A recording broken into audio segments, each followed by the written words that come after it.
બીજા મુદ્દાની વાત કરીએ તો મિડલ ઈસ્ટમાં ચાલી રહેલા યુદ્ધના કારણે વૈશ્વિક ગેસ સપ્લાય ચેઇન પર ગંભીર અસર પડી રહી છે, જેનો સીધો પ્રભાવ હવે ભારતમાં દેખાઈ રહ્યો છે. આ ગેસ સંકટ હવે માત્ર ઘરેલું વપરાશ સુધી સીમિત નથી રહ્યો, પરંતુ તેનો પ્રભાવ ડેરી સેક્ટર પર પણ ગંભીર રીતે પડી રહ્યો છે. દૂધના પ્રોસેસિંગ, પેસ્ચ્યુરાઇઝેશન અને પેકેજિંગ માટે મોટા પ્રમાણમાં એલપીજીની જરૂર પડે છે. ગેસની અછતને કારણે આ તમામ પ્રક્રિયાઓમાં અવરોધ ઊભો થઈ રહ્યો છે. ડેરી ઉદ્યોગકારો ચેતવણી આપી રહ્યા છે કે જો પરિસ્થિતિ જલ્દી નહીં સુધરે તો આગામી દિવસોમાં દૂધ સપ્લાય ખોરવાઈ શકે છે અને ખાસ કરીને મહારાષ્ટ્રમાં પરિસ્થિતિ વધુ ગંભીર થઈ શકે છે, જ્યાં કેટલાક ડેરી પ્લાન્ટ્સ પાસે માત્ર 10 દિવસનો જ પેકેજિંગ મટીરીયલનો જથ્થો બચ્યો છે.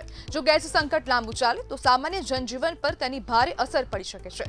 દૂધ જેવી આવશ્યક વસ્તુની અછત ઊભી થવાની શક્યતા વચ્ચે હવે આ સંકટનો તાત્કાલિક ઉકેલ લાવવો અત્યંત જરૂરી બની ગયો છે અને હવે ડેરી સંચાલકો કહી રહ્યા છે કે આનો કોઈ અલ્ટરનેટિવ ઓપ્શન આપો અથવા તો હવે સરકાર આમાં હસ્તક્ષેપ કરે.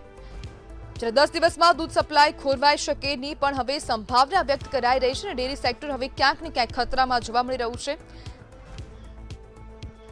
અને આજ મુદ્દે આપણી સાથે ચર્ચા કરવા માટે ડેરી સંચાલક નવલ ભૂમિયા જોડાઈ ગયા છે. નવલભાઈ, ગેસની અછતથી હવે ઉત્પાદન ઘટી રહ્યું છે, તેની કેટલી અસર હવે પડી રહી છે દૂધ સેક્ટર પર? લોકલ ડેરી બિઝનેસને ઘણી મોટી અસર છે આમાં.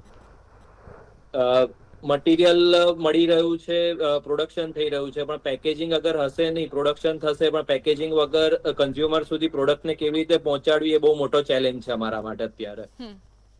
તો કેટલા દિવસનું આ પેકેજિંગ મટીરિયલ પડી રહ્યું છે? હાજી, એની શોર્ટેજ દેખાઈ રહી છે અને રો મટીરિયલમાં પણ રેટ્સ ઘણા બધા હાઈ જઈ રહ્યા છે. પ્લાસ્ટિક મટીરિયલ્સ જે પણ છે, પેકેજિંગ પાઉચ છે કે કન્ટેનર્સ છે, એમાં પણ રો મટીરિયલ્સના રેટ્સ ઘણા હાઈ છે. એનાથી એન્ડ યુઝરને પણ એની ઇફેક્ટ મળશે. તો નવલભાઈ, હવે આ જે પેકેજિંગ છે તો તેનો કોઈ અલ્ટરનેટિવ ઓપ્શન છે કે કેમ ડેરી સંચાલકો પાસે? ડેરી ઉદ્યોગ જ એવો છે કે એનામાં કોઈ ઓલ્ટરનેટિવ હોતો નથી જનરલી. વર્ષોથી જે પીપી મટીરિયલમાં પેકેજિંગ થઈ રહ્યું છે દૂધ, ફૂડ ગ્રેડ પ્લાસ્ટિકમાં ને એમાં, એનું કોઈ ઓલ્ટરનેટિવ છે નહીં અને તાત્કાલિક એનું કોઈ પણ ઓલ્ટરનેટિવ લાવવું એ પણ ઘણું મુશ્કેલ દેખાઈ રહ્યું છે.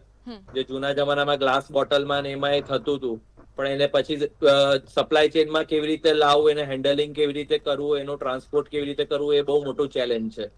નવલભાઈ, તો હવે ગ્રાહકો પર આની અસર દેખાશે કે કેમ? તેમના પર ભાવ વધારો લાદવામાં આવશે કે કેમ? જો આનો આ સંકટ લાંબા સમય સુધી રહેશે તો 100% એનું ગ્રાહક પર એની અસર જોવા મળશે, કારણ કે રો મટીરિયલની સીધી અસર પ્રોડક્ટ પર આવશે અને પ્રોડક્ટની સીધી અસર ગ્રાહક પર મળશે.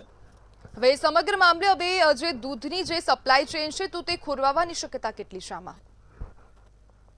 રાઈટ નાઉ અત્યાર સુધી કોઈ એવી સપ્લાયમાં શોર્ટેજ જોવા નથી મળી રહી અમને.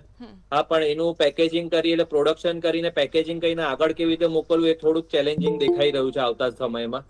તો સરકારશ્રીને એવી વિનંતી છે કે જો બને એટલું આને જરા પ્રાયોરિટી આપે, કારણ કે આ એસેન્શિયલ વસ્તુ છે. ડેરી ઉદ્યોગ એક એસેન્શિયલ વસ્તુ થઈ ગયેલી છે. તો એને સ્પેશિયલ કેટેગરીમાં રાખી અને એના સપ્લાયમાં અને એના રો મટીરિયલમાં થોડુંક ધ્યાન આપી અને એટલીસ્ટ નાના ઉદ્યોગોને એનું પેકેજિંગ મળી રહે, એનું સરકારશ્રી જો કંઈક મદદરૂપ થાય તો ઘણું સારું રહેશે આ ઉદ્યોગને. નવલભાઈ, સરકાર તરફથી કોઈ માર્ગદર્શન અથવા તો કોઈ મદદ મળી છે? અત્યાર સુધી કોઈ માર્ગદર્શન કે કોઈ મદદની કોઈ વાત આવી નથી અમારા પર, પણ અમારું એસોસિએશન એના માટે ખરેખર કામ કરી રહ્યું છે અને સરકારશ્રીને અમે લોકોએ ઘણા બધા લેટર્સ લખ્યા છે આ બાબતમાં કે આવતા સમયમાં કોમન પબ્લિકને આની અસર ના થાય અને એ તકલીફ ના પડે, એના માટે અમે ઘણા બધા સૂચનો કરેલા છે. તો નવલભાઈ, હવે સરકાર તરફથી આ લેટરના કોઈ જવાબ આવ્યા છે કે કેમ? ના, હજી સુધી કોઈ અમને જવાબ પ્રાપ્ત નથી થયા. તો આપને લાગે છે કે હવે સરકારને હસ્તક્ષેપ કરવાની જરૂર છે? જરૂરથી જરૂર પડશે જ, કારણ કે જ્યારે કોમન એરિયામાં કે કોમન પબ્લિકને મટીરિયલ નહીં મળે એની શોર્ટેજ જેવું આવશે, જેવું અત્યારે તમે જાણો છો ગેસ નથી મળતો, રાંધણ ગેસની તકલીફ આવી રહી છે, એની સીધી અસર જે કોમન પબ્લિકને થાય છે એવું ડેરી ઉદ્યોગની પણ સીધી અસર કોમન પબ્લિકને થવાની છે. જી બિલકુલ નવલભાઈ, જોડાવા બદલ આપનો આભાર.